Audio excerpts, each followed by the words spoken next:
പ്രിയപ്പെട്ടവരെ, ഇന്ന് ഒരുപാട് കാലത്തിന് ശേഷമാണ് ഞാൻ ലൈവിൽ വരുന്നത്. ഈ വഖഫ് നിയമത്തെക്കുറിച്ച് ഒരുപാട് പേര് അതിനെക്കുറിച്ച് പറയാൻ പറഞ്ഞിരുന്നു. ഞാൻ പഠിച്ചതിനേക്കാളും ആധികാരികമായിട്ട് പഠിച്ച ഒരാൾ എൻ്റെ കൂടെ ഉണ്ട്. പക്ഷെ അദ്ദേഹം ഇപ്പോൾ അദ്ദേഹത്തിന്റെ വീഡിയോയുമായിട്ടാണ് ഉള്ളതെന്ന് മാത്രം. അദ്ദേഹത്തിന്റെ പ്രസംഗമാണ് എനിക്ക് നിങ്ങളെ കേൾപ്പിക്കാനുള്ളത്. ഇന്ന് പുള്ളി എന്നെ വിളിച്ചിരുന്നു. സാംസ്കാരിക പ്രവർത്തകനും പ്രഭാഷകനും ചിന്തകനും എഴുത്തുകാരനും അധ്യാപകനും ഒക്കെയായ മാധ്യമപ്രവർത്തകനും ഒക്കെ ആയിട്ടുള്ള ശ്രീ എ പി അഹമ്മദ് മാഷ്, അദ്ദേഹം വഖഫ് നിയമം എന്ന് പറഞ്ഞ് ഇത്രയും കാലം ഒരു കാടൻ നിയമമായിരുന്നു എന്നുള്ളത് വളരെ വ്യക്തമായിട്ട് തെളിയിക്കുകയാണ് ഒരു പ്രസംഗത്തിലൂടെ. അദ്ദേഹം ഇന്ന് എന്നെ വിളിച്ചിരുന്നു. അടുത്ത ആഴ്ച ഇവിടെ എന്റെ ഫ്ലാറ്റിൽ താമസിക്കാൻ വരുന്നുണ്ടെന്ന് പറഞ്ഞു. ഈ വിഷയത്തെക്കുറിച്ച് ഗൗരവമായിട്ട് എനിക്കറിയാവുന്നതാണ്. ഞാൻ ഏകദേശം ഒരാഴ്ച മുമ്പ് വഖഫിനെ വഞ്ചിച്ച വഹാബ് എന്ന പേരിൽ ഞാൻ വഹാബ് മുതലാളിയെക്കുറിച്ച് ഒരു സ്റ്റോറി ചെയ്തു. എന്താ ഇതുവരെ നോട്ടീസ് കൊടുക്കാത്തത്? എന്താ ഇതുവരെ കേസ് കൊടുക്കാത്തത്? എന്താ ഒരു വക്കീൽ നോട്ടീസ് അയക്കാത്തത്? കാര്യം തെമ്മാടത്തിലെ കാണിച്ചുകൊണ്ടിരിക്കുന്നേ. അവിടെ അദ്ദേഹത്തിന്റെ ആധിപത്യത്തിന്റെ ഒരു ഓട്ടോണമസ് ക്യാമ്പസ് തുടങ്ങാൻ വേണ്ടിയിട്ട് വഖഫിനെ വഞ്ചിക്കുക, അതിന്റെ എല്ലാ രേഖകളും എന്റെ കയ്യിലുണ്ട്. പാവപ്പെട്ട മുസ്ലിം സഹോദരന്മാർക്ക് ഇത് അറിയില്ല. അവർ വഖഫ് എന്ന് പറഞ്ഞ് കരുണ്ടെടുക്കുക. ഈ മുത്തലാഖ് കൊണ്ടുവന്നപ്പോൾ ഉണ്ടായിട്ടുള്ള അതേപോലെ തന്നെയാ. ആരതിന്റെ ബെനിഫിഷ്യറീസ്? ഇവിടെയുള്ള സാധാരണക്കാരാണ് ഈ നിയമ ഭേദഗതികൾ കൊണ്ടുവരുമ്പോൾ ഉണ്ടാവുന്നത്. നമ്മള് നരേന്ദ്രമോദി നല്ലത് ചെയ്താലും നല്ലതാണെന്ന് പറയണം, ചീത്ത ചെയ്താൽ ചീത്തയാണെന്ന് പറയണം, ആര് ചെയ്താലും കൃത്യമായിട്ട് പറയണം. ഇതിനകത്തുള്ള വിഷയം എന്ന് വെച്ചാൽ എനിക്ക് കൃത്യമായിട്ട് അറിയാവുന്നതാണ്. ഞാൻ എല്ലാ ഡോക്യുമെന്റ്സും പുൾ ഔട്ട് ചെയ്തതാണ്. വില്ലേജ് ഓഫീസിൽ നിന്നുള്ള നിലമ്പൂര് അകമ്പാടം വില്ലേജ് ഓഫീസിൽ നിന്നുള്ള വിവരാവകാശ രേഖ, ബ്ലോക്കിൽ നിന്നുള്ള വിവരാവകാശ രേഖ ഇയാൾ കൊണ്ടുപോയിട്ട് മന്ത്രിക്ക് എനിക്ക് എന്റെ സ്ഥാപനത്തിന് പൈസ വേണമെന്ന് പറഞ്ഞു കൊടുത്തതിന്റെ രേഖ 2022 അയാളെ 35 കോടി അടിച്ചെടുത്തു. അയാളുടെ എത്ര കുട്ടികളവിടെ ഫ്രീ ആയിട്ട് പഠിപ്പിക്കുന്നുണ്ട്? തനി കച്ചവടക്കാരൻ. അയാളെയൊക്കെ എന്തിനാണ് ഇങ്ങനെ കാലങ്ങളായിട്ട് അങ്ങോട്ടും ഇങ്ങോട്ടും അയക്കണമെന്നുള്ളത് ആലോചിച്ച് നോക്ക്. അയാൾക്ക് ഇവിടെ ഈ ലോബിയിങ് ആണ്. മന്ത്രി എം പി രാജേഷിന് കൊടുത്ത കത്താണ് ഞാൻ അന്ന് അതിനെക്കുറിച്ചാണ് ഞാൻ പറഞ്ഞത്. അയാൾ കേസ് കൊടുക്കട്ടെ. അയാളെ വാപ്പ കേസ് കൊടുത്ത് ഞങ്ങൾക്ക് നോക്കാനറിയാം. സോറി, വാപ്പ ജീവിച്ചിരിപ്പില്ല, ഇല്ലാത്ത ആളെ കുറിച്ച് പറഞ്ഞിട്ട് കാര്യമില്ല. അതിന് ക്ഷമിക്കണം, ഖേദം പ്രകടിപ്പിക്കുകയാണ്. അയാളെ മക്കള് കേസ് കൊടുത്താലോ, അയാളെ അനിയൻ കേസ് കൊടുത്താലോ, അയാളെ അനിയനാണ് ഈ ക്യാമ്പസ് കൊണ്ടുനടക്കുന്നത്. കാശ് വാങ്ങി പഠിപ്പിക്കുക. 35 കോടി സർക്കാരിന്റെ ഫണ്ട് അടിച്ചെടുത്തു. ഇതാണ് വഖഫിന്റെ പേരിൽ നടക്കുന്ന കുറെ കൊള്ളരുതായ്മകള്. ശ്രീ എ പി അഹമ്മദ് മാഷ് ഞാൻ പറഞ്ഞല്ലോ, ചിന്തകനാണ്, പ്രഭാഷകനാണ്, സാംസ്കാരിക പ്രവർത്തകനാണ്, ഒക്കെയാണ്. അദ്ദേഹം ഇപ്പം നമ്മളോടൊപ്പം ചേരുകയാണ്. അദ്ദേഹത്തിന്റെ പ്രസംഗമാണ്, അദ്ദേഹത്തിന്റെ അനുവാദത്തോട് കൂടിയിട്ട് ഞാൻ അദ്ദേഹത്തോട് പറഞ്ഞു, ഞാൻ ആ പ്രസംഗം ആൾക്കാരെ കേൾപ്പിക്കട്ടെ, ആൾക്കാർ കേൾക്കേണ്ടതാണ് എന്നുള്ളത്. അതുകൊണ്ട് അതിലേക്ക് വരികയാണ്, അത് കേൾപ്പിക്കാം.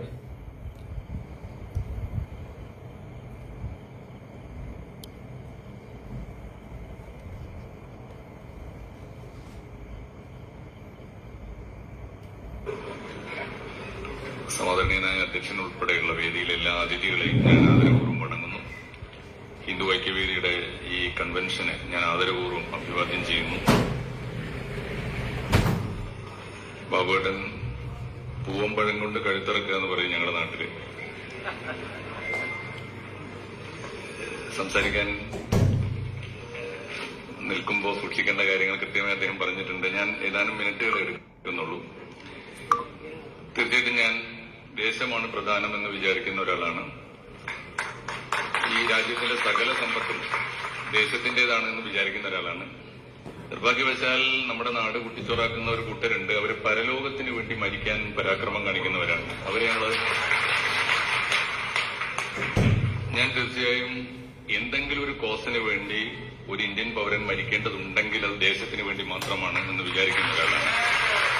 അതുകൊണ്ട് ഞാൻ മുനമ്പത്തെ പ്രശ്നത്തെ ഇവിടെ ആദരണീയനായ ഷോൺ ജോർജ് ഉൾപ്പെടെയുള്ളവര്, എനിക്ക് ഗുരുതുല്യനായ കെ എസ് രാധാകൃഷ്ണൻ സാർ ഉൾപ്പെടെയുള്ളവര് സംസാരിച്ചു കഴിഞ്ഞതാണ്. ഞാൻ അതിന്റെ വിശദാംശങ്ങളിലേക്കൊന്നും പോകുന്നില്ല.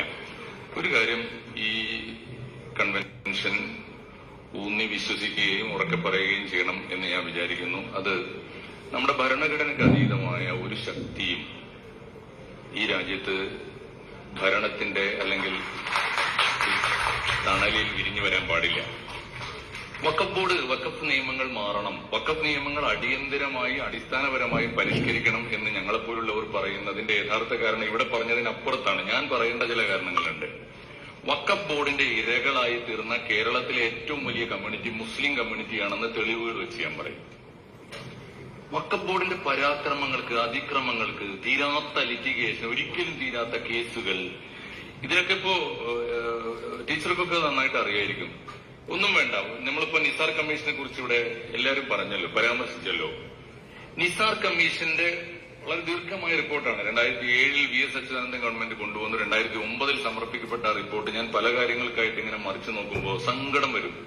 നിസാർ കമ്മീഷൻ റിപ്പോർട്ടിൽ ഇപ്പൊ വേണമെങ്കിൽ അതിന്റെ ഇപ്പൊ വഖഫ് നിയമത്തിന്റെ ഇരകളായി തീർന്ന, അതിനുവേണ്ടി അതിജീവനത്തിന് വേണ്ടി സമരം ചെയ്യേണ്ടി വരുന്ന മുനമ്പത്തെ പാവങ്ങളായ 614 കുടുംബങ്ങൾ, അല്ലെ 610 കുടുംബങ്ങൾ, 10,000-ഓളം മനുഷ്യർ, ഇവരൊക്കെ നയിക്കുന്ന സമരത്തെ തീർച്ചയായിട്ടും ഞങ്ങൾ ഐക്യപ്പെടുന്നത് അവർ ക്രിസ്ത്യാനികളായതുകൊണ്ട് മാത്രമല്ല, അവര് പോലും അറിയാതെ, ഒരുപക്ഷെ അവരുടെ അച്ഛനമ്മമാരറിയാതെ ഈ വഖഫ് നിയമത്തിന്റെ ഇരകളായി തീർന്ന കൂട്ടരാണ്. ആ പട്ടികയിൽ ഞാൻ കണ്ടിട്ടുള്ള ഏറ്റവും കൂടുതൽ ഇപ്പൊ നിസാർ കമ്മീഷൻ റിപ്പോർട്ട് വിശദമായി പരിശോധിച്ചു നോക്കുമ്പോൾ നിസാർ കമ്മീഷൻ ഇവനാണ് പ്രതി, ഇവനാണ് കള്ളൻ എന്ന് നേർക്കുനേരെ, ഇവനാണ് കൊള്ളക്കാരൻ, ഇവനാണ് അക്രമി എന്ന് എണ്ണി പറഞ്ഞ കൂട്ടത്തെ എല്ലാ മുസൽമാന്മാരാണ്. വഖഫ് ബോർഡ് ചെയർമാനായിരുന്ന KA ജലീൽ സാറ്, വഖഫ് ബോർഡിന്റെ CEO ആയിരുന്ന BM ജമാല്, വഖഫ് സ്വത്ത് കൈയടക്കി വെച്ച പ്രമാണിമാര്, ഒരുപാട് പേര് KP ഇസ്മായിൽ ഹാജി, KP മൊയ്തീൻകുട്ടി ഹാജി, എത്രയോ പേരുടെ പേരുണ്ട്. വഖഫ് സ്വത്ത്, ഇപ്പൊ ഈ പ്രശ്നം ഇതാണ്, വഖഫ് സ്വത്ത് കയ്യേറിയിരിക്കുന്നു എന്ന് പറഞ്ഞാൽ ആരാണ്? നിസാർ കമ്മീഷൻ തന്നെ പറയുന്നു വഖഫ് സ്വത്ത് ഇന്ത്യയിൽ തന്നെ ഏറ്റവും കൂടുതൽ കയ്യേറിയിട്ടുള്ളത് മുസ്ലിം പ്രമാണിമാരാണ്.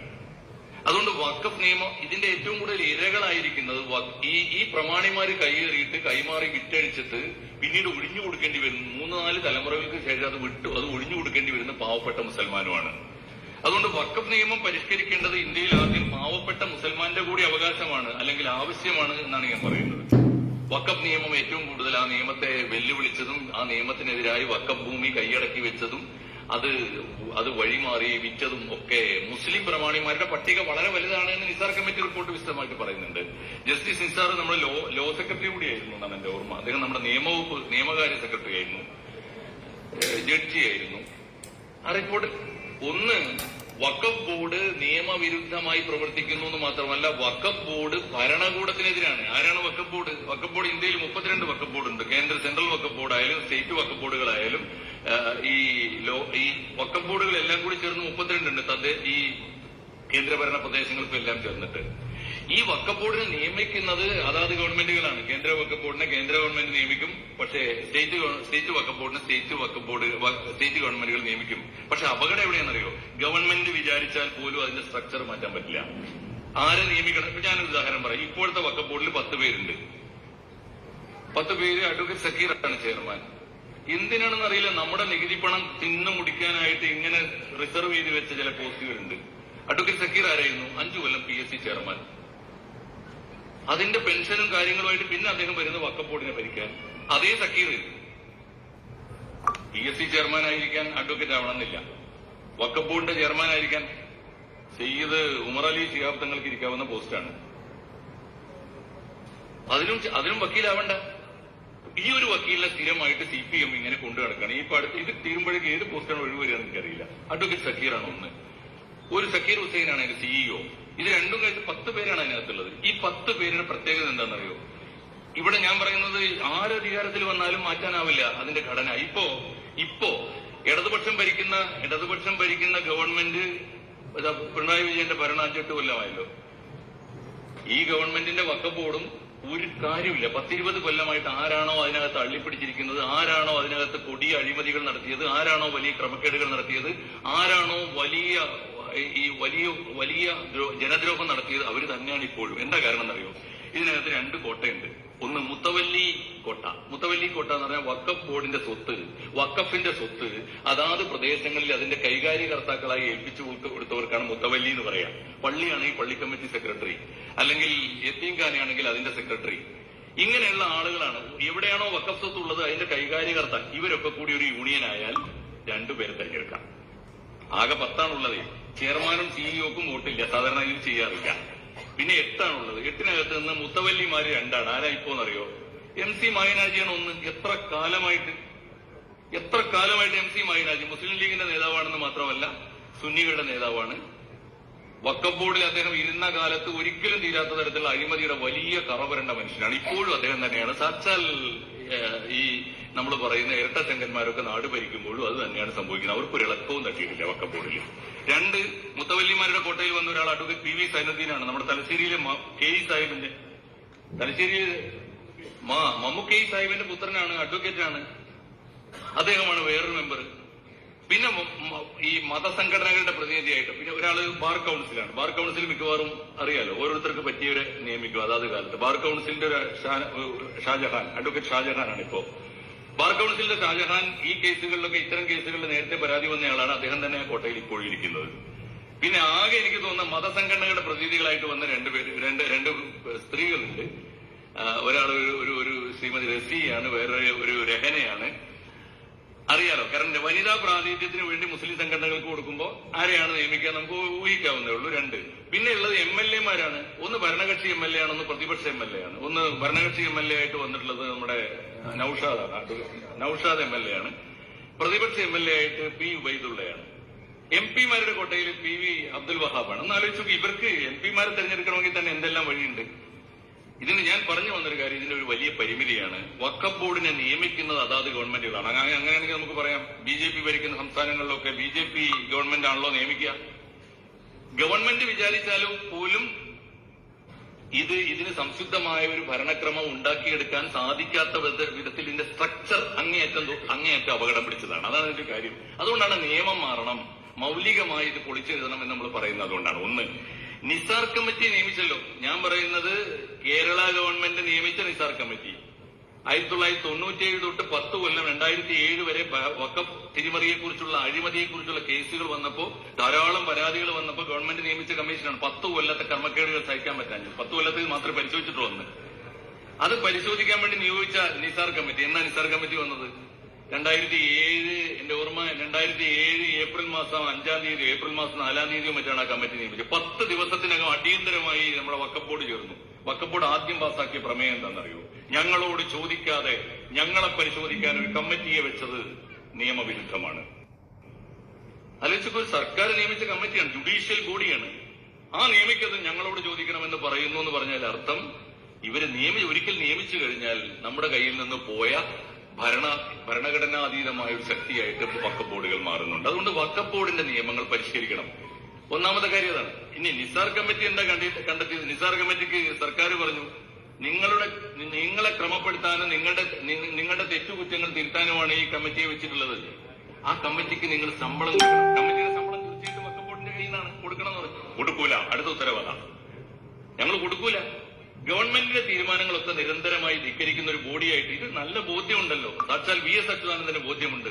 ഗവൺമെന്റ് നിയമിച്ച കമ്മിറ്റിയെ പോലും പരിഗണിക്കാത്ത, ഗവൺമെന്റ് തന്നെ നിയമിച്ച വഖഫ് ബോർഡുകൾ ഭരണഘടനാതീതമായും ഗവൺമെന്റുകൾക്ക് അതീതമായും പ്രവർത്തിക്കുന്നു. അതുകൊണ്ട് അടിസ്ഥാനപരമായ നിയമത്തിലാണ് മാറ്റം വരേണ്ടത്. ഞാൻ ദീർഘിപ്പിക്കുന്നില്ല. ഞാൻ പറഞ്ഞു വന്ന ഒരു കാര്യം അതാണ്. മാത്രമല്ല, ഈ കണ്ടെത്തിയതിൽ ഞാൻ ആവർത്തിച്ച് പറയുന്ന ഒരു കാര്യം, വഖഫ് ബോർഡിന്റെ അതിക്രമങ്ങൾക്ക് കേരളത്തിൽ ഇരയായവരുടെ പട്ടിക എടുക്കാൻ നമുക്ക്. പട്ടിക എടുത്താൽ നിർഭാഗ്യവശാൽ ഞാൻ മുനമ്പത്തെ സഹോദരന്മാരെ വഖഫ് ബോർഡിന് ഇതിനു മുമ്പ് പലയിടത്തായിട്ട് ഇങ്ങനെ അഗ്രിഗേറ്റ് ചെയ്ത് ഇങ്ങനെ ഒരുമിച്ച് 10-10,000 മനുഷ്യർ ഒരുമിച്ച് വഖഫ് ബോർഡിന് ഇരയാകുന്നത് മുനമ്പത്താണ് എന്നേ ഉള്ളൂ. ആ സമരത്തോട് ഞങ്ങളൊക്കെ ഐക്യപ്പെടുന്നത് അതുകൊണ്ട് മാത്രമല്ല, ചെതറിയാണെങ്കിലും ആയിരക്കണക്കിന് മനുഷ്യന്മാർ കേരളത്തിന്റെ മണ്ണിൽ തന്നെ വഖഫ് ബോർഡിന്റെ അതിക്രമങ്ങൾക്കും തീരാത്ത നിയമ കുരുക്കുകൾക്കും ഇരയായിട്ടുണ്ട്. അവരുടെ കൂട്ടത്തിൽ ഒരു സഹോദരന്മാരായിട്ട് മാത്രമേ ഞാൻ മുനമ്പത്തെ കാണുന്നുള്ളൂ. തീർച്ചയായിട്ടും മുനമ്പത്തെ പ്രശ്നം മുനമ്പത്തെ പ്രശ്നം മാത്രമല്ല എന്നും, മുനമ്പത്തെ പ്രശ്നം ക്രിസ്ത്യാനികളുടേതോ അവിടുത്തെ ലത്തീൻ കത്തോലിക്കരുടേതോ അല്ലെങ്കിൽ അവിടുത്തെ ഞാൻ വിചാരിക്കുന്നത് ഈ ധീവര സമുദായത്തിന്റേതോ മാത്രമല്ല, അത് മുസൽമാന്റേത് കൂടിയാണ് എന്ന് വിചാരിക്കുന്നത് ഞാൻ അതുകൊണ്ടാണ്. ഇങ്ങനെ മൗലികമായി നമ്മുടെ രാജ്യത്തെ പൗരാവകാശങ്ങൾക്ക് വിരുദ്ധമായി നിയമങ്ങൾ നിർമ്മിക്കുകയും നടപ്പാക്കുകയും ചെയ്യുന്ന ഒരു സമിതി ഭരണകൂടം തന്നെ നിയമിക്കേണ്ടി വരുന്നു. നിസ്സഹായരായി ഭരണകൂടം നിയമിക്കുന്ന സമിതികൾ പോലും ആ നിയമിക്കുന്ന ഭരണകൂടങ്ങൾക്കെതിരായി അവരുടെ തീരുമാനങ്ങൾക്കെതിരായി പ്രവർത്തിച്ചുകൊണ്ടിരിക്കുന്നു എന്നതാണ് ഏറ്റവും സങ്കടകരമായ കാര്യം. എനിക്ക് തോന്നുന്നു കേന്ദ്രത്തിന്റെ പരിഗണനയിലിരിക്കുന്ന ബില്ലിനെ കുറിച്ച് നമുക്ക് വേറെ വിശദമായ ചർച്ച നടത്താവുന്നതാണ്. ഞാൻ ബാബുവേട്ടനൊക്കെ അതിനെക്കുറിച്ച് പറയാറുണ്ട്. എനിക്ക് തോന്നുന്ന ഒരു കാര്യം എന്താണെന്ന് വെച്ചാൽ, ഈ നിയമത്തിന്റെ നടത്തിപ്പിനെ കുറിച്ച് ഷോൺ ജോർജിന് പ്രതീക്ഷ ഉണ്ടാവാം. എനിക്ക് പക്ഷേ ഇതിന്റെ ഒരു പോക്ക് കണ്ടിട്ട് ജനാധിപത്യപരമായ രീതിയിലല്ല അതിന്റെ പോക്ക്.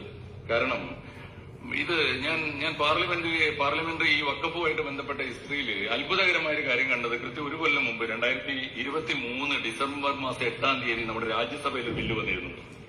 യു പിയിലെ ഒരു രാജ്യസഭാംഗം, യു പിയിലെ BJP-കാരനായ ഒരു രാജ്യസഭാംഗം, അദ്ദേഹത്തിന്റെ പേര് ഹരിനാഥ് സിംഗ് എന്നാണ് എന്റെ ഓർമ്മ. അദ്ദേഹം കറക്റ്റ് ബില്ല് കൊണ്ടുവന്നതാണ്. അദ്ദേഹത്തിന്റെ ബില്ല് എന്താണെന്നറിയോ? വഖഫ് ആക്ട് റിപ്പീൽ ബില്ലെന്നാണ്. വഖഫ് റിപ്പീൽ ആക്ട് ആണ് അത്. പക്ഷേ സ്വകാര്യ ബില്ലായി പരിഗണിച്ചു. സ്വകാര്യ ബില്ലായി പരിഗണിക്കുന്നത് എന്തിനാണ്? അതിന്റെ സത്ത ഉൾക്കൊള്ളുന്ന ഒരു സർക്കാർ ബില്ല്, ഒഫീഷ്യൽ ബില്ല് വരാൻ വേണ്ടിയാണ്. സങ്കടത്തോടെ ഞാൻ പറയട്ടെ, ആ ബില്ലിന്റെ താല്പര്യങ്ങൾ വലിയ തോതിൽ വെള്ളം ചേർത്താണ് ഒഫീഷ്യൽ ബില്ല് വന്നിട്ടുള്ളത്. ഒഫീഷ്യൽ ബില്ലിൽ മൗലികമായിട്ട് എന്തെങ്കിലും മാറ്റം വരുത്താൻ ആകെ ഉള്ളത് ഈ ജില്ലാ കലക്ടർക്ക് അധികാരം കൊടുക്കുന്നു, വഖഫ് ട്രിബ്യൂണലിന് ഒരു കാലപരിധി വെക്കുന്നു. മൗലികമായി വേണ്ടതൊന്നുമല്ല. വഖഫ് ബോർഡിന്റെ സ്ട്രക്ചറിൽ മാറ്റം വരുത്താൻ കഴിയുമോ?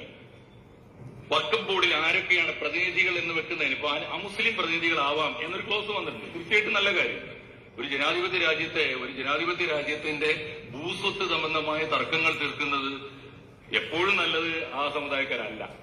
മറ്റാരെങ്കിലും ഉണ്ടായാൽ ന്യായമായ തീരുമാനം ഉണ്ടാകും. അതുകൊണ്ട് വഖഫ് ബോർഡുമായിട്ട് ബന്ധപ്പെട്ട കേസുകൾ തീർക്കാൻ നല്ലത് എപ്പോഴും ഒരു അമുസ്ലിം പ്രതിനിധികൾ അതിലുണ്ടാകുന്നതാണ്. പക്ഷേ ആര് വന്നാൽ പോലും അത്തരത്തിൽ മൗലികമായ മാറ്റങ്ങൾ വരുത്താനാവുമോ? ഒന്ന്. രണ്ട്, ഇത് വേണമെങ്കിൽ ഇപ്പൊ ഈ ഒഫീഷ്യൽ ബില്ല് പോലും JPC-ക്ക് അയക്കാതെ പാസ്സാക്കാമായിരുന്നില്ലേ? JPC-ക്ക് പല ബില്ലുകൾ അയച്ചിട്ടുണ്ടല്ലോ എന്നൊക്കെ വേണമെങ്കിൽ ന്യായം പറയാം. പക്ഷേ പാർലമെന്റിൽ പോലും ആവശ്യത്തിലധികം ചർച്ച വേണ്ട എന്ന് തീരുമാനിച്ച് മൗലികമായ ഭരണപരിഷ്കാരങ്ങൾ നടത്തി കാണിച്ച ഒരു ഗവൺമെന്റിന്റെ പേരാണല്ലോ നരേന്ദ്രമോദി സർക്കാർ. JPC കാണിച്ച പണിയുണ്ടോ? തട്ടിപ്പ്. രണ്ടു കൂട്ടരും മത്സരിച്ച് JPC-ക്ക് പരാതി അയപ്പിച്ചു. മന്ത്രി തന്നെ പറഞ്ഞ് ഞാൻ കേട്ടത് 1.25 കോടി പരാതികൾ കിട്ടിയിട്ടുണ്ട് JPC-യുടെ മുമ്പിൽ. ഇതൊന്ന് സോർട്ട് ഔട്ട് ചെയ്തിട്ട് എന്തിനാ JPC? ഇതൊന്ന് സോർട്ട് ഔട്ട് ചെയ്തിട്ട് ഫൈനൽ ഡ്രാഫ്റ്റ് പാർലമെന്റിൽ വെച്ചിട്ട് പാസ്സാക്കി എടുക്കാനാണ് ഇപ്പൊ എന്താ നടക്കുന്നത്. JPC കൂടുമ്പോഴൊക്കെ JPC അംഗങ്ങൾ, ഈ ഇന്ത്യൻ പാർലമെന്റിൽ അംഗത്വമുള്ള എല്ലാ രാഷ്ട്രീയ പാർട്ടി പ്രതിനിധികളും ഉണ്ട്. അതിലില്ലാത്ത ഒരു കോത്താമ്പിയും ഒരു ഭീകരനും ഇനി ബാക്കിയില്ല. ഇവർക്ക് എന്താ പണി? ഇവര് യോഗം ചേർന്നാ പറയും എന്തിനാ JPC അംഗത്വം സ്വീകരിച്ചത്? Yes, I have to do something there. അങ്ങനല്ലേ? അവിടെ പോയിട്ട് എനിക്ക് ചിലത് പറയാനുണ്ട്, ചെയ്യാനുണ്ട്, ഡ്രാഫ്റ്റിൽ ഭേദഗതി നിർദ്ദേശിക്കേണ്ട, അതിനല്ലേ? യോഗം ചേരുമ്പോൾ ഒറ്റ വാക്യമേ ഇവര് പറഞ്ഞിട്ട് പിന്നെ തല്ലാണ്. എന്താണ്? ഈ ബില്ല് പിൻവലിക്കണം. ബില്ലിൽ ഭേദഗതി നിർദ്ദേശിക്കാനല്ല പോണത്, ബില്ല് പിൻവലിക്കണം. ബില്ല് പിൻവലിക്കാനാണെങ്കിൽ എന്തിനും JPC? നമ്മുടെ നികുതി പണം കൊണ്ട് വലിയ ചെലവിലാണ് JPC യോഗങ്ങൾ ചേരുന്നത്. ഇന്ത്യയിലെ പ്രധാനപ്പെട്ട നഗരങ്ങളിലൊക്കെ JPC ചേർന്നല്ലോ. അപ്പൊ JPC തീരുമാനമാവുമെന്ന് എനിക്ക് തോന്നുന്നില്ല. മാത്രമല്ല JPC-ക്ക് മത്സരിച്ച് രണ്ടു കൂട്ടർ ഇപ്പൊ എനിക്ക് തോന്നുന്നത് രണ്ട് പക്ഷത്തുനിന്ന് നടക്കുന്നുണ്ട്. ഞങ്ങളൊക്കെ മുസ്ലിം മഹല്ലുകളിൽ ഇങ്ങനെ കത്ത് വന്നതാണ്, അടിയിൽ ഒപ്പിട്ടിട്ട് അയക്കണം. എന്തിനാണ്? വഖഫ് ബില്ല് പിൻവലിക്കണം, വഖഫ് ബില്ല് പിൻവലിക്കണം എന്ന് പറഞ്ഞിട്ട്. ഇത് രണ്ടു കൂട്ടരും ക്യാമ്പയിൻ നടത്തിയതിന്റെ ഫലം കൂടിയാണ് ഇപ്പോ. രണ്ടു കൂട്ടരോ 4 കൂട്ടരോ എത്ര കൂട്ടരും ക്യാമ്പയിൻ നടത്തിയതിന്റെ ഫലം കൂടിയാണ് ഈ JPC-യുടെ ബുദ്ധിമുട്ട്. JPC-യുടെ മുമ്പിൽ ഇപ്പൊ 1.25 കോടി ഉണ്ടെന്ന് മന്ത്രി പറയുന്നു. അത് സോർട്ട് ഔട്ട് ചെയ്തിട്ട് വേണം പാർലമെന്റിലേക്ക് വരാൻ. പാർലമെന്റിൽ വന്നാൽ തന്നെ അത് പാസ്സാവുമോ? പാസ്സാവുകയാണെങ്കിൽ എന്ന് പാസ്സാവും? പാസ്സായാൽ തന്നെ ഈ നിയമത്തിൽ നമ്മൾ ഉദ്ദേശിക്കുന്ന തരത്തിലുള്ള മൗലികമായ പരിഷ്കാരങ്ങൾ ഉണ്ടോ? ഞാൻ വിസ്തരിച്ച് വായിച്ചു നോക്കുമ്പോൾ ഈ നിലവിലുള്ള ചിലതൊക്കെ ഒന്ന് ക്രമീകരിക്കുക ഒരുപക്ഷെ തുടക്കം എന്ന നിലയിൽ നല്ലതാണ്. ഒന്ന്. ഇനി കൂട്ടത്തിൽ ഞാനൊരു സങ്കടം കൂടി പറയട്ടെ. 2013 ഈ ബില്ല്, 2013 ഇപ്പൊ നമ്മൾ ഭേദഗതി ചെയ്യുമെന്ന് പറയുന്ന 54-ലെ നെഹ്റുവിന്റെ ബില്ല്, 95-ലെ മൻമോഹൻ സിംഗിന്റെ ബില്ല്, 95-ലെ നരസിംഹറാവുവിന്റെ ബില്ല്, 2013-ലെ മൻമോഹൻ സിംഗിന്റെ ബില്ല്. 2013-ലെ മൻമോഹൻ സിംഗിന്റെ ബില്ല് വന്ന സമയത്ത് ഒരു പക്ഷേ വേണ്ട വിധം ഇന്ത്യയിലെ പ്രതിപക്ഷം പഠിക്കാതെ പോയതുകൊണ്ടാകാം 120 സീറ്റ് അന്ന് BJP-ക്ക് ഉണ്ട് പാർലമെന്റിൽ നിന്നാണ് എന്റെ ഓർമ്മ, അല്ലെ? 119 സീറ്റ് ഉണ്ട്. ഞാൻ ആദ്യം കണ്ട ഒരു കാഴ്ച ഇന്നത് ഓർക്കുമ്പോൾ എനിക്ക് അശ്ലീലം നിറഞ്ഞ കാഴ്ചയാണ്, പറയാതിരിക്കാൻ നിവൃത്തിയില്ല.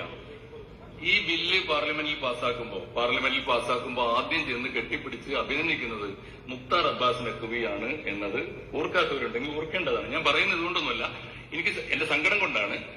വല്ലതും മൗലികമായി നടക്കുമോ? ഉണ്ടെങ്കിൽ ആത്മാർത്ഥമായിട്ട് ആണെങ്കിൽ ഇങ്ങനെ മതിയോ? JPC-ക്ക് വിടേണ്ടതുണ്ടായിരുന്നുവോ? ഒന്ന്.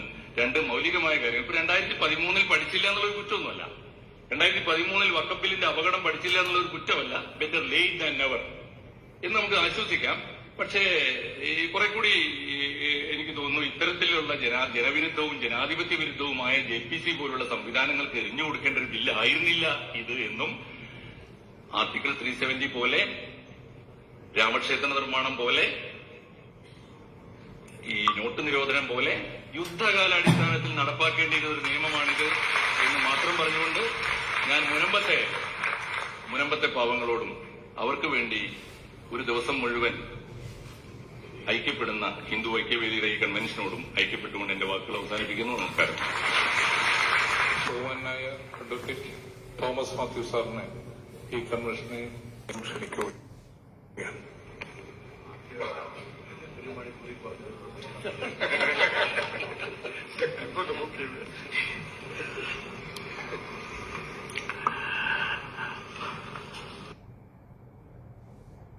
മൂപ്പരെ കൂടി ഇത് കേൾക്കാം. കാരണം മൂപ്പരയ്ക്ക് വലിയ പരിചയം ഏത് തോമസ് മാത്യാണെന്ന് ഞാൻ ശ്രദ്ധിച്ചിട്ടില്ല. ഞാൻ AP ആയിട്ട് സംസാരിക്കാറുണ്ട്, കാര്യങ്ങളുണ്ട്.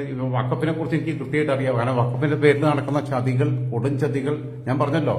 എന്റെ കൺമുമ്പിൽ എന്റെ ഇപ്പോഴും എന്റെ സേഫായിട്ട് എന്റെ ലോക്കറിൽ അതിന്റെ രേഖകളുണ്ട്. ഇത്രയുണ്ട് ഒരു കെട്ട്. ഞാനത് ഒരു ദിവസം എടുത്തിട്ട് കൊണ്ടുവന്ന് പിന്നെ ഞാൻ അടുത്ത ദിവസം കൊണ്ടേ തിരിച്ചു വെച്ചു. അത് പിന്നെ ചില ആൾക്കാരൊക്കെ രാഷ്ട്രീയ നേതാക്കന്മാരോട് ചോദിച്ചപ്പോൾ ഞാൻ അതിന്റെ ഫോട്ടോസും ഒക്കെ എടുത്തു കൊടുത്തിട്ടുണ്ട്. ചെറുത് കൊറിയർ അയച്ചു കൊടുത്തിട്ടുണ്ട്. കാരണം ഞാൻ വിവരാവകാശ നിയമപ്രകാരം എടുത്തത് 35 കോടി ഒരു കൊല്ലം നേടിയ കോടീശ്വരനായ ഒരു തെമ്മാടി അടുത്ത കൊല്ലം വീണ്ടും പൈസ കിട്ടാൻ വേണ്ടി നോക്കുക. എന്നിട്ട് ഇവിടെ CPM ഭരിക്കുന്ന കേരളത്തിൽ നിന്ന് കേരളത്തിലെ മന്ത്രിക്ക് കത്ത് കൊടുക്കുക, കേന്ദ്രത്തിൽ പോയിട്ട് പാസ്സാക്കുക. അപ്പൊ അയാൾക്ക് അവിടെയും കൊടുത്തുണ്ട്. രണ്ടാമത്തെ വർഷം വരെ അയാൾക്ക് കിട്ടിയില്ല. കാരണം എന്ന് വെച്ചാൽ നമ്മള് ഈ വിവരം പലർക്കും പാസ് ചെയ്ത് കൊടുത്തിട്ട് ഇവിടെയുള്ള പല ജനപ്രതിനിധികളെ കൊണ്ട് നിയമസഭയിൽ ചോദ്യം ചോദിച്ചതിൽ നന്ദകുമാരേട്ടൻ ഉൾപ്പെടെയുള്ള പല ആൾക്കാരും ചോദ്യം ചോദിച്ചതിന്റെയൊക്കെ രേഖകൾ എല്ലാം ഇതിന്റെ പ്രിന്റ് ഔട്ട്സ് എല്ലാം ഉണ്ട്. മറുപടി മന്ത്രി V. അബ്ദുറഹ്മാൻ കൊടുത്തിട്ടുള്ള മറുപടി, അതേപോലെ തന്നെ കേന്ദ്ര ന്യൂനപക്ഷ കാര്യവകുപ്പിന് പരാതി കൊടുത്തു ആൾക്കാർ. അതേപോലെ തന്നെ അത് PMOയ്ക്ക് കോപ്പി ചെയ്തു. ഫൈറ്റ് ചെയ്യാൻ തന്നെയാണ് തീരുമാനമെന്നേ. കേസ് ഇപ്പൊ കുറെ ഇങ്ങനെ വരുന്നുണ്ടല്ലോ. ഇയാൾ കേസ് കൊടുക്കട്ടെ. കേസ് കൊടുത്തു കഴിഞ്ഞാൽ പിന്നെ വിവരം അറിയും. അയാളെ യഥാർത്ഥ മുഖം ജനങ്ങളുടെ മുമ്പിൽ വല്ലാതെ നാണം കെട്ടുപോകും. ഇത്രയും പട്ടിണി പാവങ്ങൾ എന്തെങ്കിലുമൊക്കെ കാണിച്ചു കഴിഞ്ഞാൽ മനസ്സിലാക്കാം. ഇത്രയും പൈസ ഉള്ളൂ. ഇനി അതേ ജോസഫ് മാത്യു നിന്ന് നോക്കാം. ഓക്കെ ആണെന്നുണ്ടെങ്കിൽ നമുക്ക് വെക്കാം, ഇല്ലാന്നുണ്ടെങ്കിൽ വേണ്ട. AP അഹമ്മദ് മാഷ് എനിക്കൊരു 4 നൂറ്റാണ്ട് കാലത്തെ പരിചയമുള്ളതാണ്. എനിക്കൊരു 16 വയസ്സുണ്ടാകും. നമ്മളെ മാഷ് ഇപ്പോ റിട്ടയർ ആയിട്ട് 2 കൊല്ലം കണ്ടിട്ടുള്ളൂ. അന്നോട്ടെ.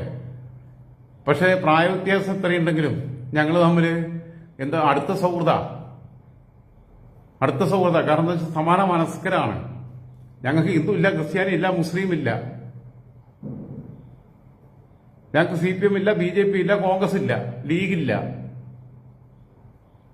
ലീഗ് ഉണ്ടെങ്കിൽ ഞാൻ ലീഗിന്റെ വൈറ്റ് കാർഡിന് റിലീഫ് ഫണ്ട് കൊടുക്കൂലല്ലോ. പക്ഷെ ആ ലീഗിന്റെ നേതാവാണ് ഈ തോന്നിയ ദിവസം കാണിച്ചു തന്നേ. അത് ഞാൻ ലീഗിലെ പല നേതാക്കന്മാരോട് സംസാരിച്ചിട്ടുള്ളതാ, MLA മാരോട്, സംസ്ഥാന നേതാക്കന്മാരോടൊക്കെ. ഞാൻ വഖഫ് ബോർഡിന്റെ ഓഫീസിൽ പോയിട്ട് കുറച്ച് ഡോക്യുമെന്റ്സ് കളക്ട് ചെയ്തതാ. ഈ പർപ്പസിനാണെന്ന് അറിയിക്കാതെ. മുസ്ലിം മത പണ്ഡിതന്മാർ പലരുമായിട്ട് സംസാരിച്ചിട്ടുള്ളതാ. അവർ തന്നിട്ടുള്ള ഇൻഫർമേഷൻസ് ഉണ്ട്. ഏത് ആത്മാർത്ഥമായിട്ടുള്ള മതപണ്ഡിതന്മാർ, അല്ലാതെ ഈ വേഷവും കിട്ടിയിട്ട് പോയിട്ട് വയൽ നടത്തിയിട്ട് 1 ലക്ഷം രൂപയും 50,000 രൂപയും മേടിക്കുന്ന ആ നാടുകളൊന്നും അല്ല ഉദ്ദേശിച്ചത്. അങ്ങനെയുള്ളവരല്ല. അല്ലാതെ ആത്മീയ പ്രവർത്തനം ആത്മാർത്ഥമായിട്ട് നടത്തുക, അത് പൈസയ്ക്ക് വേണ്ടിയിട്ടല്ലാതെ നടത്തുന്ന ആൾക്കാരുണ്ട്. അവരോട് സംസാരിച്ചിട്ടുള്ളതാ. എന്നിട്ട് ഇവിടെ വർഗീയത ഉണ്ടാക്കാൻ നോക്കുക. ഇയാളെന്താ പറയണം നോക്കാം. ഈ കൺവെൻഷനോടുകൂടി മുനമ്പം സമരം ഒരു ജനകീയ സമരമായി മാറുകയാണ്. നാളിതുവരെ സഹിച്ചും ക്ഷമിച്ചും പുറത്തും കഴിഞ്ഞിരുന്ന ഈ നാട്ടിലെ ജനവിഭാഗങ്ങൾ ഒരു സാമൂഹ്യ തിന്മയ്ക്കെതിരെ, വിപത്തിനെതിരെ എല്ലാ ശക്തിയും ഉപയോഗിച്ച് ഒരു പോരാട്ടത്തിന് തയ്യാറാവുകയാണ്. അതിനുള്ള സന്ദർഭമാണ്.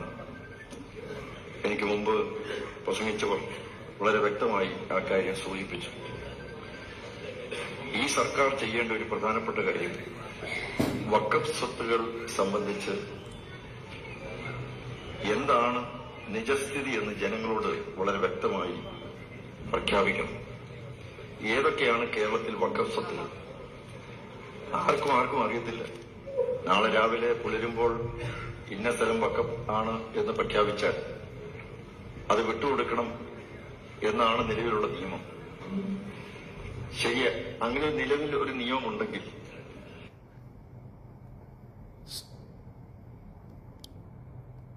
സുഹൃത്തുക്കളെ, ഇവിടെയാണ് ശ്രദ്ധിക്കേണ്ടത്. നിലമ്പൂർ ഈ കോളേജ് വഖഫിന്റെ ആണെന്ന് പറയുന്നത്, കോളേജ് ഇരിക്കുന്ന സ്ഥലം ഒക്കെ വഖഫിന്റെ ആണെന്നാ പറയണത്. ഞാൻ റൈറ്റ് ഓഫ് ഇൻഫർമേഷൻ പ്രകാരം കൊടുത്തിട്ടുള്ള ഇതിനകത്ത് പിന്നെ മനാഫ് ആയിരുന്നു അന്ന് വില്ലേജ് സെക്രട്ടറി, പിന്നെ വില്ലേജ് ഓഫീസർ അന്ന് തന്ന അവിടുത്തെ ഇൻഫർമേഷൻ ഓഫീസർ തന്ന രേഖയ്ക്കകത്ത് പറയുന്നു, ഈ അകമ്പാടം പഞ്ചായത്തിനകത്ത് അങ്ങനെ സ്ഥലമേ ഇല്ല, അതിന് അങ്ങനെ വഖഫിന്റെ സ്ഥലമേ ഇല്ല, വഖഫിന്റെ പേരിൽ ആരും നികുതി അടയ്ക്കുന്നില്ല. നിങ്ങൾ സീനിയറായിട്ടുള്ള നിഷ്പക്ഷരായിട്ടുള്ള അഭിഭാഷകരോട് ചോദിച്ചു നോക്കി നിയമത്തെക്കുറിച്ച്. ഇത് വഖഫിന്റെ പേരിൽ ഈ മുനമ്പത്തി കലാപം ഉണ്ടാക്കുന്നതിനകത്ത് ഇവിടുത്തെ കുറെ സാമുദായിക നേതാക്കന്മാർക്ക് വലിയ പങ്കുണ്ട്. കാരണം അവർ കച്ചവടക്കാരാ. സമുദായ സ്നേഹത്തിന്റെ പേര് പറഞ്ഞുകൊണ്ട് സമുദായത്തിലെ പാവപ്പെട്ടവരെ വഞ്ചിച്ച് ജീവിക്കുന്ന ഒരുപാട് മനുഷ്യരുണ്ട്, ഒരുപാട് തെമ്മാടി കൂട്ടങ്ങളുണ്ട്, മുതലാളിമാര്. അവരുടെ കളിയാണത്. അവരാണ് ഈ നിയമത്തെ എതിർക്കുന്നത്. ഇപ്പോൾ പുതിയ ബില്ലിന് പിന്നെ ബില്ലായിട്ട് കൊണ്ടുവരേണ്ടിയിരുന്നു. ഇവരിത് ഇങ്ങനെ JPC വിട്ടുകൊടുത്ത് വരുമ്പം ഇത് പിന്നെ ഇപ്പോ AP പറഞ്ഞതുപോലെ അമെന്റ്മെന്റിന് ഒന്നും പോകുന്നില്ല. എന്തായാലും ഈ തോമസ് മാത്യൂസ് എന്ന് പറയുന്ന ആള് എന്തൊക്കെയാണ് പറയണമെന്ന് നോക്കാം. കുറച്ച് പ്രായമുള്ള ആളാണ്, എനിക്ക് ആളെ പരിചയമില്ല, സൗഹൃദമില്ല. ആ നിയമം അനുസരിച്ച് കേരളത്തിൽ എവിടെയൊക്കെയാണ് വഖഫ് സ്വത്തുകൾ ഉള്ളത് എന്നത് സംബന്ധിച്ചൊരു പ്രഖ്യാപനം അല്ലെങ്കിൽ എവിടെയൊക്കെ ഉണ്ട് എന്നുള്ളതിനെ കുറിച്ച് വസ്തുതാപരമായ റിപ്പോർട്ട് ജനങ്ങളുടെ മുമ്പിൽ കൊണ്ടുവരേണ്ടതാണ്. അതിന്റെ ലിസ്റ്റ് എങ്കിലും പ്രസിദ്ധീകരിക്കണം. ഇപ്പൊ സർക്കാർ ഒരു കാഴ്ചക്കാരനെ പോലെ മാറി നിൽക്കുകയാണ്. വഖഫ് ബോർഡിനെ രംഗത്തിറക്കിയിരിക്കുകയാണ്. വഖഫ് ബോർഡിന്റെ ചെയർമാൻ പറയുന്നത്, MK സക്കീർ അടുത്ത കാലത്ത് പറഞ്ഞത്, യാതൊരു പ്രശ്നവുമില്ല, ആരെയും കുടിയിറക്കില്ല, വഖഫ് സ്വത്തുക്കൾ സംബന്ധിച്ച് ആർക്കും ഇവിടെ ഒരു ഭയാശങ്കയുടെ ആവശ്യമില്ല. പക്ഷെ ഇതിന്റെ വസ്തുതാപരമായ സ്ഥിതി എന്താണ്? പ്രശ്നത്തിന്റെ ആഴങ്ങളിലേക്ക് ഇവരാരും കിടക്കുന്നില്ല. എല്ലാവരും മൂടിപ്പൊതിഞ്ഞു പറയാം. അത് കോൺഗ്രസ് നേതാവായിരുന്നാലും കമ്മ്യൂണിസ്റ്റ് പാർട്ടിയുടെ നേതാക്കളായിരുന്നാലും ഒക്കെ പൊതിഞ്ഞു വർത്താനം പറയുകയാണ്. ഇതല്ല ഇവിടുത്തെ ആവശ്യം. വഖഫ് സ്വത്തുക്കൾ എന്ന് പറയുന്നത് കേരളത്തിൽ എവിടെയെല്ലാം ഉണ്ട്. ഇനിയെങ്കിലും അത് വെളിപ്പെടുത്തരുത്. അത് വെളിപ്പെടുത്തണം എന്നുള്ളത് ഒരു പ്രധാനപ്പെട്ട ആവശ്യം തന്നെയാണ്. 140 MLA-മാർ അവർ ജനപ്രതിനിധികളാണ്. അവർ എനിക്ക് തോന്നുന്നത് ഈ സംസാരം നീണ്ടുപോകേണ്ട ആവശ്യമില്ല. 140 MLA-മാരുണ്ട്. എവിടെയൊക്കെ വഖഫിന്റെ സ്വത്തുക്കളുണ്ട്. എന്താ ഇതെല്ലാം ഇപ്പൊ ഡിജിറ്റലൈസ് അല്ലേ മൊത്തം? കേരളത്തിലെ എല്ലാ താലൂക്കുകളിലും, എല്ലാ രജിസ്റ്റർ ഓഫീസുകളിലും, എല്ലാ വില്ലേജുകളിലും എല്ലാം ഡിജിറ്റലൈസ്ഡ് അല്ലേ? ഞാൻ പ്രകാരം കൊടുത്തപ്പോൾ അവിടെ വഖഫിന്റെ സ്വത്തില്ല. വഖഫിന്റെ പേരിലാരും നികുതി അടയ്ക്കുന്നില്ല. വഖഫിന്റെ സ്വത്താണെന്നുണ്ടെങ്കിൽ 1969 71 ഏതോ നിയമപ്രകാരം, ഞാനത് മറന്നുപോയി, നോട്ട് ചെയ്ത് വെച്ചിട്ടുണ്ട്, അതിന്റെയൊക്കെ രേഖകൾ എടുത്ത് വെച്ചിട്ടുണ്ട്. ഇത്രയുണ്ട്, ഒരു കെട്ടു സാധനമുണ്ട്. അത് പ്രകാരം വഖഫിന്റെ സ്വത്ത് വഖഫിന്റെ പേരിലായിരിക്കണമെന്നേ. അല്ലാതെ എന്റെ പേരിലുള്ള പിന്നെ ഞാനൊരു മുസ്ലിം വന്നു കുട്ടിക്ക് എന്റെ പേരിൽ സ്വത്തുണ്ട്, ഞാൻ വഖഫിന് എഴുതി കൊടുത്തു എന്ന് പറഞ്ഞിട്ട് വെറുതെ പിന്നെ വാടക കരാർ എഴുതുന്ന മാതിരി പേപ്പർ കൊടുത്തിട്ട് ഞാൻ അവിടെ പിന്നെ നാളെ അവര് കുറെ ഫണ്ട് തന്ന് ഞാനതൊക്കെ വിപുലീകരിച്ചു കഴിഞ്ഞു കഴിഞ്ഞാൽ നിങ്ങളെ കാലാവധി കഴിഞ്ഞിട്ട് ഇറങ്ങി പോയിക്കൊള്ളി എന്ന് പറഞ്ഞു കഴിഞ്ഞാൽ ഇത് ആധികാരികമായിട്ട് രജിസ്റ്റർ ചെയ്യേണ്ട അവരുടെ പേരില്. ഇയാൾ ഈ വഖഫ് ഉണ്ടാക്കിയിട്ടുള്ള കോടിക്കണക്കിന് രൂപ വഖഫിന്റെ ഫണ്ടും കേന്ദ്ര ഗവൺമെന്റിന്റെ ഫണ്ടും സംസ്ഥാന ഗവൺമെന്റിന്റെ ഫണ്ടും വഖഫിന്റെ പേരിൽ തട്ടിയെടുത്ത് ഉണ്ടാക്കിയിട്ടുള്ള സാധനം എന്ന് പറഞ്ഞാൽ അയാളുടെ പ്രൈവറ്റ് പ്രോപ്പർട്ടിയാണ്. നിങ്ങൾ ആലോചിച്ച് നോക്കൂ. എന്നിട്ട് അതിനു വേണ്ടിയിട്ട് ചാടി കളിക്കാൻ ആകെ 4 സെന്റിൽ താമസിക്കുന്ന കുറെ ആൾക്കാർ ആണ് വർഗീയതയും പറഞ്ഞുകൊണ്ട് വരിക. ഇതൊന്നും ശരിയല്ല എന്നുള്ള അഭിപ്രായം എനിക്കുള്ളൂ. ഞാൻ എന്തായാലും പിന്നെ AP-ന്റെ പ്രസംഗം കേൾപ്പിക്കാൻ വേണ്ടിയാണ് വന്നത്. AP എനിക്ക് അത്രയും പ്രിയപ്പെട്ട ആളാണ്. AP ഒരക്ഷരത്തിൽ നുണ പറയില്ല എന്ന് എനിക്ക് നല്ല വിശ്വാസമുള്ള ആളാണ്. വല്ലാതെ പിന്നെ നമ്മളൊക്കെ ചെറിയ കുട്ടിയാകുമ്പോൾ നമ്മളെ പരിചയപ്പെട്ടിട്ട് ആ പരിചയത്തിന്റെയും ബന്ധത്തിന്റെയും പുറത്ത് ഇപ്പോഴും നമ്മളോട് ആ സ്നേഹം കാണിക്കുന്ന ആളാണ്. നമുക്കൊരു സങ്കടം വരുമ്പോൾ പിന്നെ മൂപ്പർക്ക് സാമ്പത്തികമായിട്ടൊന്നും ഒരുപാട് സഹായിക്കാൻ കഴിവില്ല, പക്ഷേ മൂപ്പര് പിന്നെ വാക്കുകൾ കൊണ്ട് അത് കേട്ടറിഞ്ഞാലും ആശ്വസിപ്പിക്കുന്ന ആളാണ്. ഇവിടെയൊക്കെ നിങ്ങൾ ചിന്തിക്കേണ്ട കാര്യമുണ്ട്. നിങ്ങൾ വഞ്ചിക്കപ്പെടുകയാണ്, ഈ സമൂഹം വഞ്ചിക്കപ്പെടുക. ഇവിടെ കാരണം എന്ന് വെച്ചാൽ ഒന്നാമത് നിരക്ഷരരായ മനുഷ്യരാണ് കൂടുതലും അന്നൊക്കെ ഉണ്ടായിരുന്നത്. അവരെ പറ്റിച്ച് അവരോട് പിന്നെ ഇതൊക്കെ നമ്മളിവിടെ സ്വർഗം ഉണ്ടാക്കാൻ പോവുകയാണെന്ന് പറഞ്ഞാൽ പിന്നെ സ്വർഗത്തേക്ക് അങ്ങോട്ട് പോകണ്ടല്ലോ. എന്തായിരുന്നാലും ഇതൊക്കെ ഭയങ്കര കഷ്ടമാണ്. ഇത്തരം നല്ല നിയമങ്ങൾ അംഗീകരിക്കണം എന്നുള്ള അഭിപ്രായം എനിക്ക് പറയാനുള്ളത്. എനിക്കിത് മുഴുവൻ കേൾക്കാൻ ഇപ്പോൾ നേരമില്ലാത്തതുണ്ടോ? സമയം ഇത്രയായതുകൊണ്ടോ? നിങ്ങൾക്കും കേൾക്കാൻ നേരമില്ല. 9:40 എന്ത് ചെയ്യുമ്പോഴും നേരുന്നറിയും വേണ്ടേ? എന്ത് ചെയ്യുമ്പോഴും കളവിൽ വഞ്ചന പാടില്ല എന്ന് പറയാറുണ്ട്. അതെങ്കിലും ചെയ്യണ്ടേ? ഇതൊന്നും ചെയ്യാത്തവരോട് എന്ത് പറയേണ്ട കാര്യം? അപ്പം തൽക്കാലം വണക്കം. വീണ്ടും സന്ധിക്കും വരെ.